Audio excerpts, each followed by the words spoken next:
Hello, hi viewers, welcome back to our channel. So this is the UGC net June 2025 June ಸೈಕಲಲ್ಲಿ ಕೇಳಿರ್ತಕ್ಕಂಥ question ಇದು. So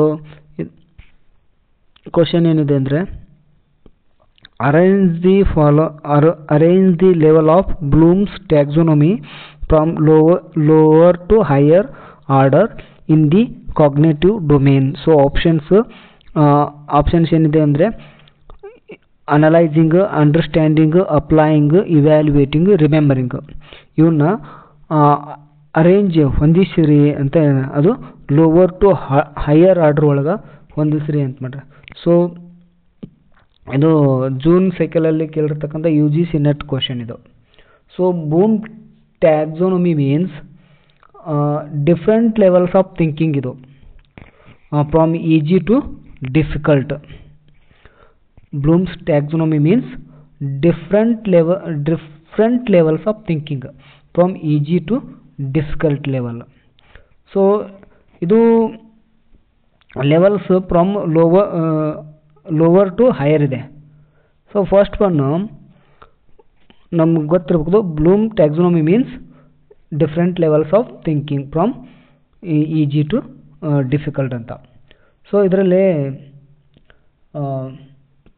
6 levels ಇದೆ.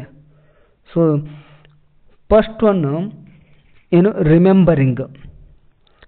So option is the first one, remembering. So remembering means just remembering the facts. ಅಂದರೆ ಒಂದು ಪ್ಯಾರಾಗ್ರಾಫ್ನನ್ನು ಓದಿದರೆ, read ಮಾಡಿದರೆ ಅದನ್ನು just ಅದನ್ನು ನೆನಪಿಟ್ಕೊಳ್ಳೋದು, ರಿಕಾಲ್ ಮಾಡ್ಕೊಳ್ಳೋದು. ಸಪೋಸ್ ನಾವು ಒಂದು ಫಾರ್ಮುಲಾ F=ma ಅಂತಿದ್ರೆ ಇದನ್ನು ನೆನಪಿಟ್ಕೊಳ್ಳೋದು ವಿತೌಟ್ ಅಂಡರ್ಸ್ಟ್ಯಾಂಡ್, ಜಸ್ಟ್ ಇದನ್ನು ನೆನಪಿಟ್ಕೊಳ್ಳೋದು, F=ma ಅಂತಂದು ನೆನಪಿಟ್ಕೊಳ್ಳೋದು. ಇದಕ್ಕೆ ನಾವು ರಿಮೆಂಬರಿಂಗ್ ಅಂತ ಹೇಳ್ತೀವಿ. ಜಸ್ಟ್ ಒಂದು ವೇಳೆ ಏನೋ ಒಂದು ಘಟನಾವಳಿ ಬಗ್ಗೆ, ಸಪೋಸ್ 1857 ಈ ಇಯರ್ನ ನೆನಪಿಟ್ಕೊಳ್ಳೋದು. ಸೊ ಇದಕ್ಕೆ ರಿಮೆಂಬರಿಂಗ್ ಅಂತ ಹೇಳ್ತೀವಿ. Just remember the facts. So ಇದು remembering.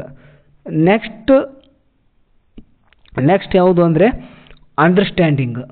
So explaining in your own words. ಅಂದರೆ ಸಪೋಸ್ ನೀವು ಪ್ಯಾರಾಗ್ರಾಫ್ ಓದಿದ್ರೆ, ಸಪೋಸ್ ನೀವು ಒಂದು ಸ್ಟೋರಿಯನ್ನು ಓದಿದ್ರೆ, ಅದನ್ನು ನಿಮ್ಮ ಓನ್ ಭಾಷೆಯಲ್ಲಿ ನೀವು ಏನು ಅರ್ಥ ಮಾಡ್ಕೊಂಡಿರ್ತೀವಿ, ಏನು ಅಂಡರ್ಸ್ಟ್ಯಾಂಡಿಂಗ್ ಮಾಡ್ಕೊಂಡಿರ್ತೀವಿ, ಅದನ್ನು ನಿಮ್ಮದೇ ಆದಂಥ ಒಂದು ಭಾಷೆಯಲ್ಲಿ ಹೇಳಿದರೆ ಅದು ನೀವು ಆ ಸ್ಟೋರಿಯನ್ನು ಅಂಡರ್ಸ್ಟ್ಯಾಂಡಿಂಗ್ ಮಾಡಿರ್ತೀರಿ. ಸೊ ಅದಕ್ಕೆ understanding is the second. First ಒಂದು ರಿಮೆಂಬರಿಂಗ್ ಏನೋ ಒಂದು ಇನ್ಫಾರ್ಮೇಷನ್ನ ನೆನಪಿಟ್ಕೊಳ್ಳೋದು ಅಷ್ಟೇ, ರಿಕಾಲ್ ಮಾಡ್ಕೊಳ್ಳೋದು. ಫಾರ್ಮುಲಾ ಆಗಿರ್ಬೋದು ಅಥವಾ ಒಂದು ಇಯರ್ನ ನೆನಪಿಟ್ಕೊಳ್ಳೋದು. ಸೆಕೆಂಡ್ ಒಂದು ಅಂಡರ್ಸ್ಟ್ಯಾಂಡಿಂಗ್, ಅದನ್ನು ಒಂದು ಪ್ಯಾರಾಗ್ರಾಫ್ ಅಥವಾ ಒಂದು ಸ್ಟೋರಿ ಓದಿದ್ರೆ ಅದನ್ನು ನಿಮ್ಮ ಸ್ವಂತವಾದ ಭಾಷೆಯಲ್ಲಿ ಹೇಳೋದು, ಎಕ್ಸ್ಪ್ಲೇನ್ ಮಾಡೋದು. So third one applying. So ನೀವು ಏನು ಓದಿರ್ತೀರಿ ಅದನ್ನು ನೀವು ಏನೋ ಒಂದು ಸಿಚುವೇಶನಲ್ಲಿ ಅದನ್ನು ನೀವು ನಿಮ್ಮ ಜೀವನಕ್ಕೆ ಅಳವಡಿಸಿಕೊಳ್ಳುವುದು. So using solve a problem. So ನೀವು ಏನು ಒಂದು ಕತೆ ಓದಿದ್ರೆ, ನಿಮ್ಗೆ ಆ ಸ್ಟೋರಿಯಲ್ಲಿ ಬರ್ತಕ್ಕಂಥ ಒಂದು ಸಂದರ್ಭ ನಿಮ್ಮ ರಿಯಲ್ ಲೈಫ್ ಬಂದರೆ ಅದನ್ನು ನೀವು ಅಪ್ಲೈ ಮಾಡ್ಕೊಳ್ಳೋದು. So applying is the third one. Next analysing ಇಲ್ಲಿದೆ. ಅನಲೈಸಿಂಗ್ ಮೀನ್ಸ್, ಅನಲೈಸಿಂಗ್ ಅಂದರೆ you find main ideas, causes and effects inside it. So analysing means understanding something deeply by breaking it into small parts. Suppose ನೀವು ಒಂದು car ನೋಡಿದರೆ, ಆ ಕಾರಲ್ಲಿ ಇರ್ತಕ್ಕಂಥ breaks, ವೀಲ್ಸನ್ನು ನೀವು ಅದನ್ನು ನೋಡಿ ಅದು ಹೇಗೆ ವರ್ಕ್ ಮಾಡ್ತದೆ, ಅದು ಹೇಗೆ ಕನೆಕ್ಟ್ ಆಗಿದೆ, ಅದನ್ನು ಎಲ್ಲ ನೀವು ನೋಡೋದ್ರಿಂದ ಅದು ಅನಲೈಸಿಂಗ್ ಅಂತ ಹೇಳ್ಬೋದು. ಒಂದು ನೀವು ಸ್ಟೋರಿ ಓದಿದರೆ ಅದರಲ್ಲಿ ಬರ್ತಕ್ಕಂಥ ಮೇನ್ ಐಡಿಯಾಸು, ಕಾಸಸ್, ಎಫೆಕ್ಟ್ಸ್ ಏನಿದೆ ಅಂತ ಅದನ್ನು ನೀವು ಅನಲೈಸ್ ಮಾಡೋದು. And next evaluating. Option D evaluating. Evaluating means thinking carefully and deciding which is the best or correct. Suppose ಇಬ್ಬರು ಸ್ಟೂಡೆಂಟ್ಸ್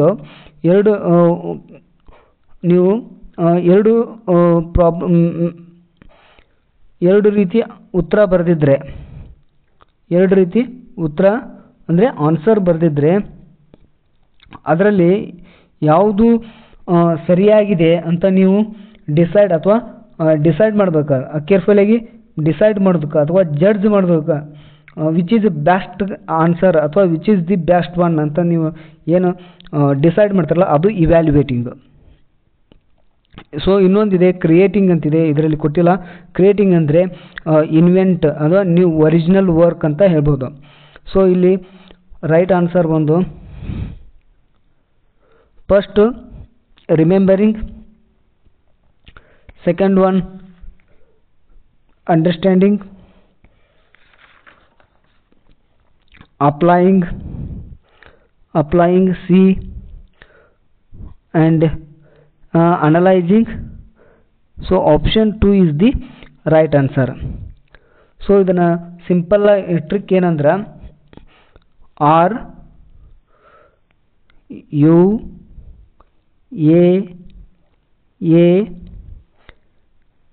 E ಇನ್ನೊಂದು ಕ್ರಿಯೇಟಿಂಗ್ ಇಂದ C.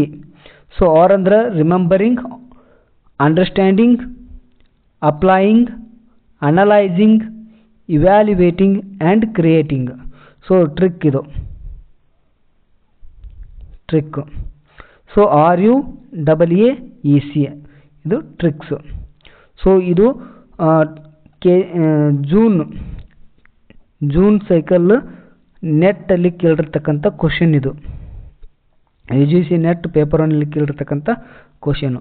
So if you like this video please subscribe my channel for more videos. Thank you.